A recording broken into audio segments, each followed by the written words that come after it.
Saya Ivanda Kriselda Maetimu, mahasiswa program studi keperawatan Fakultas Kesehatan Universitas Kristen Indonesia Maluku. Di sini saya akan menjelaskan congestive heart failure. Yang pertama, pengertian congestive heart failure. Congestive heart failure yang disingkat CHF atau disebut gagal jantung kongestif merupakan satu-satunya penyakit kardiovaskuler yang insiden dan angka kejadiannya atau prevalensinya terus meningkat. Risiko kematian akibat gagal jantung berkisar antara 5-10% per tahun pada kasus gagal jantung ringan yang akan meningkat menjadi 30-40% pada gagal jantung berat. Gagal jantung adalah suatu keadaan ketika jantung tidak mampu mempertahankan sirkulasi yang cukup bagi kebutuhan tubuh, meskipun tekanan pengisian darah pada vena normal. Salah satu definisi lain gagal jantung adalah suatu tekanan patofisiologi berupa kelainan fungsi jantung. Berikut etiologi dari congestive heart failure. Yang pertama, kelainan otot jantung. Gagal jantung paling sering terjadi pada penderita kelainan otot jantung yang berdampak pada menurunnya kontraktilitas jantung. Kondisi yang mendasari penyebab kelainan fungsi otot mencakup aterosklerosis koroner, hipertensi arterial, dan penyakit otot degeneratif atau inflamasi. Yang kedua, aterosklerosis koroner. Kelainan ini mengakibatkan disfungsi miokardium karena terganggunya aliran darah ke otot jantung, terjadinya hipoksia dan asidosis akibat penumpukan asam laktat. Infark miokardium biasanya mendahului terjadinya gagal ginjal. Yang ketiga, hipertensi sistemik atau hipertensi pulmonal. Gangguan ini menyebabkan meningkatnya beban kerja jantung dan pada gilirannya juga turut mengakibatkan hipertrofil serabut otot jantung. Efek tersebut dapat dianggap sebagai mekanisme kompensasi karena akan meningkatkan kontraktilitas jantung. Keempat, peradangan dan penyakit miokardium degeneratif.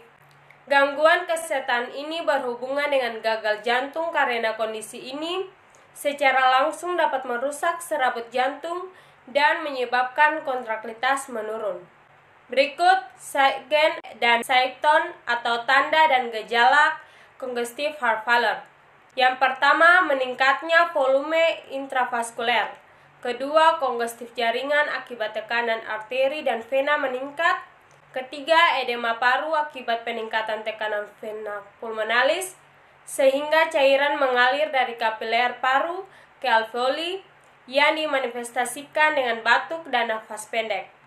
Keempat, edema perifer umum dan perubahan berat badan akibat tekanan sistemik. Kelima, turunnya curah jantung akibat darah tidak dapat mencapai jaringan dan organ. Keenam, tekanan perfusi ginjal menurun mengakibatkan pelepasan renin dari ginjal yang pada gilirannya akan menyebabkan sekresi aldosteron, retensi DNA dan cairan, serta peningkatan volume intravaskuler. Tempat kongestif tergantung dari ventrikel yang terlibat, yaitu A. Disfungsi ventrikel kiri atau gagal jantung kiri. Tanda dan gejalanya. Yang pertama, dispnea akibat penimbunan cairan dan alveoli yang mengganggu pertukaran gas. Kedua, ortopnea, kesulitan bernafas saat berbaring. Ketiga, paroksimal nocturna dyspnea. Keempat, batuk, bisa batuk kering dan basah yang menghasilkan sputum berbusa dalam jumlah banyak, kadang disertai banyak darah. Kelima, mudah lelah akibat cairan jantung yang kurang. Keenam, kegelisahan akibat gangguan oksigenasi jaringan. B. Disfungsi ventrikel kanan atau gagal jantung kanan. Tanda dan gejalanya. Yang pertama, edema ekstremitas bawah atau edema dependen. Kedua, hepatomegali dan nyeri tekan pada kuadran kanan batas abdomen. Ketiga, agnoresia dan mual akibat pembesaran vena. Keempat, nocturna rasa ingin kencing pada malam hari. Kelima, lemah, akibat menurunnya curah jantung. Selanjutnya, patofisiologi congestive heart failure. Setiap hambatan pada arah aliran dalam sirkulasi akan menimbulkan bendungan pada arah berlawanan dengan aliran, akan menimbulkan adanya gejala backward failure dalam sistem sirkulasi aliran darah.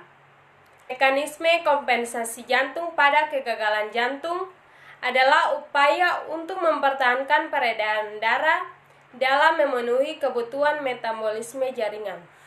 Mekanisme kompensasi yang terjadi pada gagal jantung ialah dilatasi ventrikel, hipertrofi ventrikel, kenaikan rangsangan simpatis berupa takikardia dan vasokonstriksi perifer, peninggian kadar katekolamin plasma, retensi garam dan cairan badan, dan peningkatan ekstraksi oksigen oleh jaringan bila jantung bagian kanan dan bagian kiri bersama-sama dalam keadaan gagal akibat gangguan aliran darah dan adanya bendungan. Maka akan tampak tanda dan gejala gagal jantung pada sirkulasi sistemik dan sirkulasi paru. Keadaan ini disebut gagal jantung kongestif atau CHF. Saya juga akan menjelaskan asuhan keperawatan pada pasien dengan penyakit congestive heart failure. Yang pertama, kita akan melakukan pengkajian. Pengkajian identitas pasien. Nama, Tuan R, umur 52 tahun, agama Kristen Katolik, jenis kelamin laki-laki, pendidikan SMA, pekerjaan swasta, alamat Karpan, tanggal masuk rumah sakit 15 November 2021, tanggal pengkajian 16 November 2021, nomor register 505XXX, diagnosa congestive heart failure. Berikut pengkajian identitas penanggung jawab. Nama Nyonya S, umur 52 tahun, hubungan dengan pasien sebagai istri, pendidikan SMA, pekerjaan ibu rumah tangga, alamat Karpan. Berikut riwayat kesehatan, yang di dalamnya ada status kesehatan. Apa keluhan utamanya? Pasien mengeluh sesak, alasan masuk rumah sakit. Sebelum masuk rumah sakit, pasien merasakan sesak yang hebat, sesak yang dirasakan saat pasien pulang kerja. Status kesehatan masa lalu. Penyakit yang pernah dialami. Pasien pernah mengalami penyakit asma. Pernah dirawat? Pernah. Alergi? Tidak ada alergi. 4. Kebiasaan merokok. Riwayat penyakit keluarga. Tidak ada keluarga yang mempunyai penyakit jantung. Berikut data biologis. Yang pertama, pola makan dan minum. Sebelum sakit, pasien bisa menghabiskan makanan dengan jumlah 1 porsi dan minum 6-7 gelas per hari. Saat sakit, pasien hanya menghabiskan makanan dengan jumlah 1/2 porsi dan minum 7-8 gelas per hari. Kedua, pola eliminasi. Sebelum sakit, buang air besar 1-2 kali per hari, warna tinja kuning kecoklatan, tidak ada keluhan saat buang air besar. Sebelum sakit, buang air kecil 4-6 kali per hari, warna kuning jernih, tidak ada keluhan saat buang air kecil. Saat sakit, buang air besar, pasien mengatakan sudah 2 hari, pasien belum buang air besar. Buang air kecil, pasien mengatakan saat buang air kecil mencium bau yang khas. Yang ketiga, pola istirahat dan tidur. Sebelum sakit, pasien mengatakan tidur tepat waktu dan nyenyak. Saat sakit, pasien mengatakan tidak bisa tidur dengan nyenyak karena merasa sesak nafas. Yang keempat, pola manajemen kesehatan. Sebelum sakit, mandi 2 kali sehari dengan menggosok gigi dan mencuci rambut. Saat sakit, mandi 1 kali sehari dilap dengan air hangat, gosok gigi 1 kali sehari, dan belum mencuci rambut. Kelima, pola aktivitas. Sebelum sakit, pasien mengatakan bisa melakukan aktivitas dengan mandiri dan aktif. Saat sakit, pasien hanya terbaring di tempat tidur dan semua aktivitasnya dibantu oleh istrinya. Berikut data psikologis. Yang pertama, pola konsep diri. Pasien mengatakan terlalu sibuk dan kecapean sehingga ia sakit dan ia ingin sehat kembali untuk melakukan tugasnya sebagai kepala keluarga. 2. Pola peran hubungan. Pasien mengatakan perannya di dalam keluarga sebagai kepala keluarga, ingin segera sehat dan pulang dan bisa bersosialisasi dengan baik. Yang ketiga, pola nilai kepercayaan. Pasien mengatakan ia melaksanakan ibadahnya seperti biasa sesuai kepercayaannya dan hanya bisa berdoa demi kesembuhannya. Berikut pemeriksaan fisik. Yang pertama, keadaan umum. Pasien tampak lemas, kesadaran kompos mentis. Pemeriksaan tanda-tanda vital. Yang pertama, tekanan darah 120/80, suhu 30 derajat Celcius, nadi 80 kali per menit, respirasi 28 kali per menit. Berikut keadaan fisik yang dikaji per sistem. Pertama, sistem kardiovaskuler. Konjungtiva merah muda, mukosa bibir kering, tidak terdapat peningkatan. Kedua, sistem pernafasan. Bentuk hidung simetris, tidak terdapat sekret, pernafasan cepat dan dangkal, irama teratur, frekuensi 28 kali per menit, pergerakan dada kanan dan kiri simetris. Ketiga, sistem pencernaan. Bibir simetris, bibir tampak kering, perut buncit, tidak terdapat nyeri. Keempat, sistem perkemihan. Blas tidak teraba penuh dan tidak ada nyeri. Kelima, sistem integumen. Kuku pendek, rambut berwarna putih, tugur kulit lambat dan tidak segera kembali saat dicubit. Keenam, sistem reproduksi. Tidak ada kelainan pada genitalia pasien. Ketujuh, sistem neurologis. Tingkat kesadaran pasien kompos mentis. Pasien dapat mengenal orang lain. Kedelapan, sistem muskuloskeletal. Pada ekstremitas atas, jumlah jari lengkap dapat menggerakkan jari-jari sendiri. Pada tangan kanan terpasang infusan. Ekstremitas atas dapat digerakkan ke segala arah. Pada ekstremitas bawah, jumlah jari lengkap dapat menggerakkan jari-jari kaki. Terdapat edema pada kedua kaki. Pasien dapat menggerakkan ekstremitas bawah ke segala arah. Pemeriksaan penunjang. Ada pemeriksaan radiologi antara lain yang pertama rongseng dada, kedua scan jantung, ketiga EKG. Pemeriksaan penunjang diagnostik lain.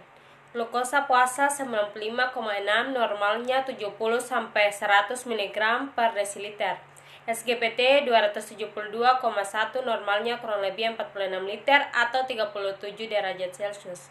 Ureum 82,2, normalnya 20-40 mg per desiliter.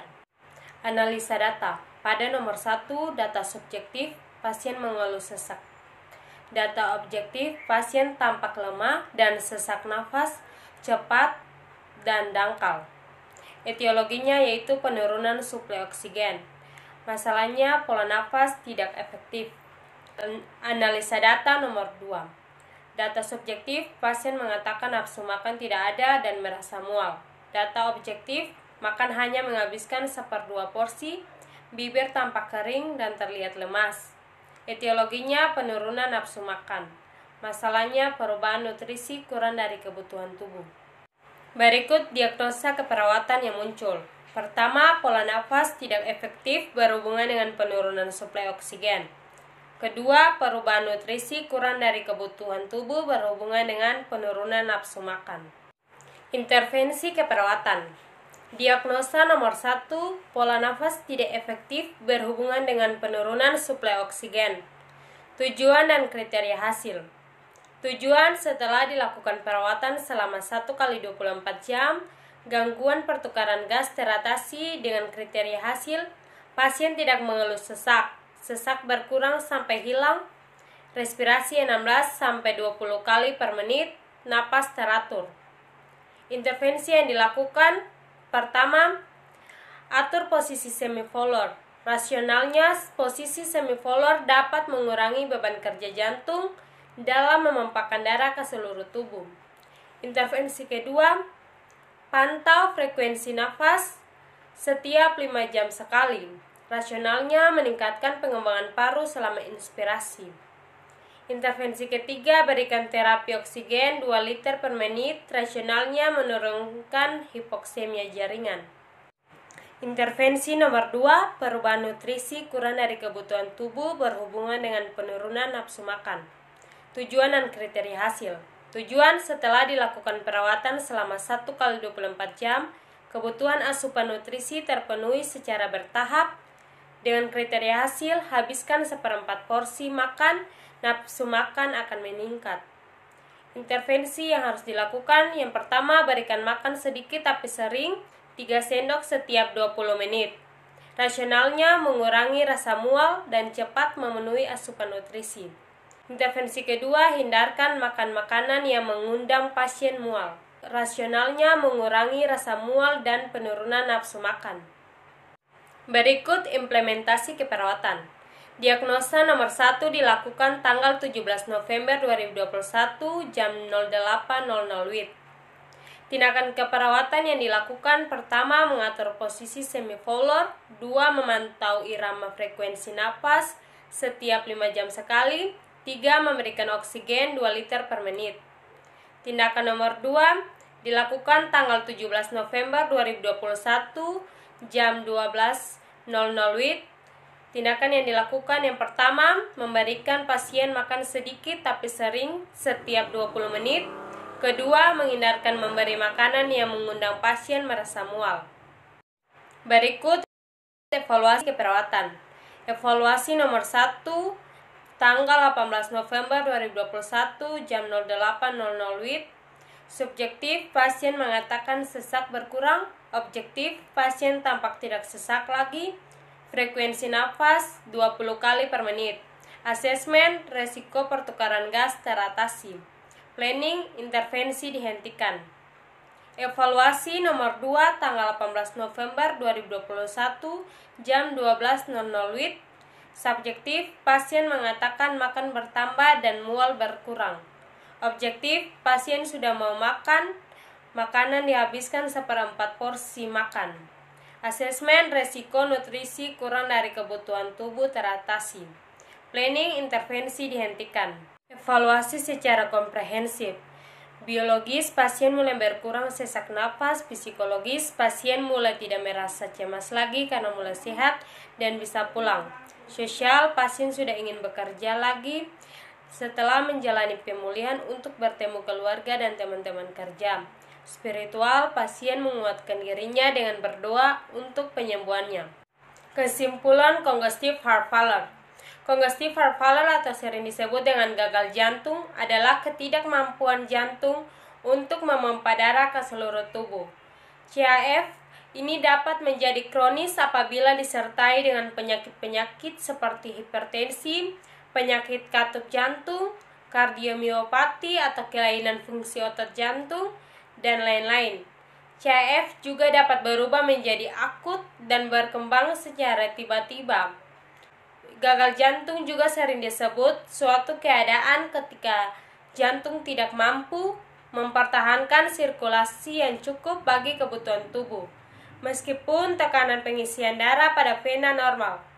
Namun, definisi lain menyatakan bahwa gagal jantung bukanlah suatu penyakit yang terbatas pada satu organ, melainkan suatu sindrom klinis akibat kelainan jantung yang ditandai dengan respon hemodinamik, renal, neural, dan hormonal.